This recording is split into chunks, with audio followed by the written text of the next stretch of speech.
para sa paghahanda sa ligtas at payapang parliamentary election sa Bangsamoro Autonomous Region and Muslim Mindanao.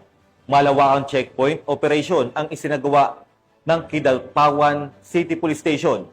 Ang balitang ito ay hatid ni Patrolwoman Brailyn Jean Cabonilas.